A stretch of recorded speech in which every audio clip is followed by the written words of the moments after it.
Halo semuanya, perkenalkan namaku Renia Nurhaliza dari Prodi Desain Komunikasi Visual, Fakultas Ilmu Seni dan Sastra, Universitas Pasundan. Pertama-tama, di sini saya akan mempresentasikan bisnis plan yang saya ambil untuk memenuhi tugas mata kuliah Kewirausahaan Desain. Bisnis yang saya ambil adalah bisnis kanvas embroidery. Bisnis kanvas embroidery adalah usaha yang bergerak di bidang seni dan kerajinan tangan dengan fokus pada pembuatan karya bordir di atas media. Produk yang dihasilkan biasanya berupa dekorasi dinding, hadiah personal, atau elemen dekoratif yang memiliki nilai estetika dan personalisasi. Bisnis ini menggabungkan kreativitas seni dengan keterampilan bordir untuk menciptakan produk unik yang memiliki daya tarik tersendiri. Nama brand yang saya ambil adalah Pazienza. Pazienza merupakan kata dari bahasa Italia yang artinya kesabaran, kekuatan, dan ketenangan. Filosofi Pazienza dalam brand ini adalah kesabaran dalam proses, ketahanan dan stabilitas, harmoni dan keseimbangan. Visi misi menjadi brand kanvas embroidery terkemuka yang menghadirkan keindahan, keunikan, dan personal melalui karya seni bordir, serta menginspirasi orang untuk menghargai proses kreatif dan kerajinan tangan sebagai bagian dari kehidupan. Misinya 1. Menghadirkan keindahan dan personalitas, 2. Mengutamakan kualitas, 3. Mengangkat nilai, seni dan tradisi, 4. Memberdayakan komunitas, 5. Mendukung gaya hidup berkesadaran. Ini adalah contoh produk yang akan saya jadikan bisnis. Dan ini contoh tempat yang ingin saya jadikan tempat bisnis saya. Seperti ini gambarannya.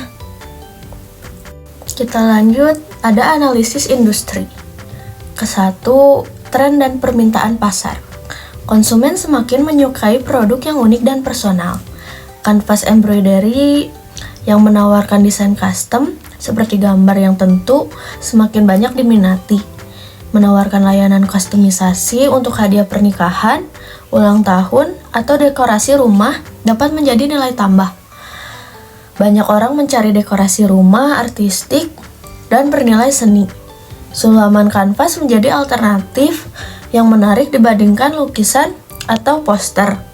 Fokus pada desain modern, minimalis, atau tema tertentu.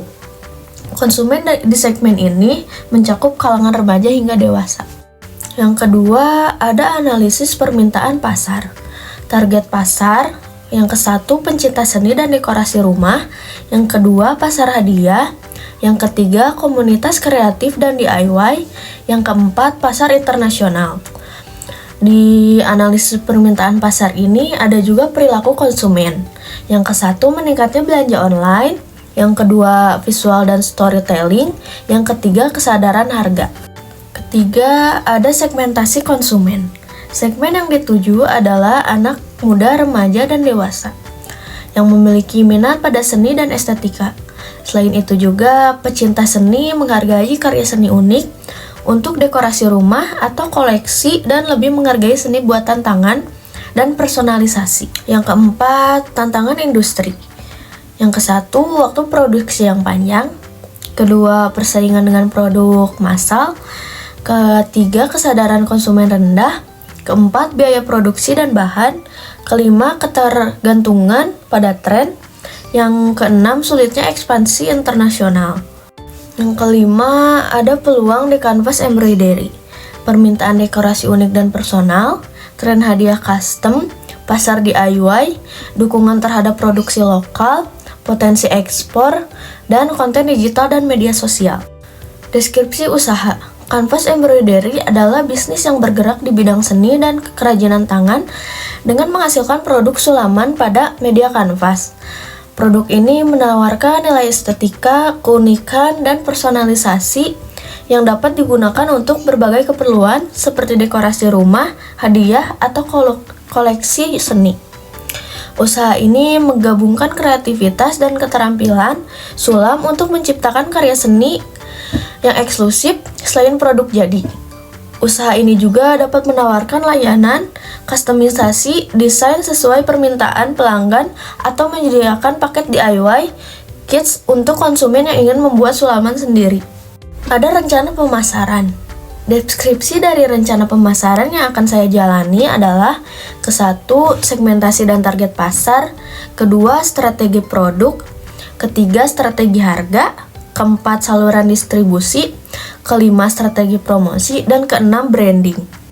Perencanaan organisasi. Organisasi untuk usaha kanvas embroidery ini dirancang agar efisien, kreatif, dan kolaboratif untuk mendukung visi perusahaan dalam menghadirkan produk kreatif ini. Struktur organisasi akan dibentuk untuk memastikan bahwa setiap fungsi bekerja secara sinergis dalam mendesain, memproduksi, memasarkan, dan mendistribusikan produk dengan kreatif. Struktur organisasi. Yang ke-1, pemilik atau founder bertanggung jawab atas visi, strategi, dan pengambilan keputusan utama. Yang kedua, ada tim produksi. Yang ketiga, ada desainer, membuat desain sulaman. Yang keempat, pengrajin sulam, fokus pada produksi sulaman berkualitas. Yang kelima, tim pemasaran dan penjualan, mengelola media sosial, kampanye promosi, dan interaksi pelanggan, bertanggung jawab atas penjualan online dan offline. Yang keenam, ada tim logistik, mengelola bahan baku, pengemasan, dan pengiriman. Pembagian tugas dan tanggung jawab. Ke-1, produksi, mengatur jadwal pengerjaan sulaman berdasarkan pesanan. Kedua, menjaga kualitas produk sesuai standar. Yang ketiga, pemasaran dan penjualan, mengembangkan strategi promosi. Yang ke-1, mengelola toko online dan marketplace. Yang kedua, membangun hubungan dengan komunitas dan pelanggan. Administrasi dan keuangan, membuat laporan keuangan, mengelola anggaran, dan mencatat pemasukan serta pengeluaran. Sistem operasional. Yang ke-1, proses pemesanan, terima pesanan melalui media sosial, e-commerce, atau workshop langsung. Yang kedua, ada produksi, alur kerja mulai dari desain, pengerjaan sulaman, hingga finishing.